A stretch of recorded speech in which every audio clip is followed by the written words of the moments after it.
The program looks easy, pero sa totoo pala pag ginagawa mo na ito, mahirap din siya, lalo na sa mga Pilipino na hindi naman natin iniisip na mag-football tayo, na football ang magiging trabaho ng mga bata.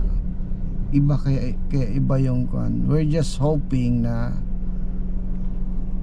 malab nila yung game, malab nila yung ball, they will play football in the future. Yun lang.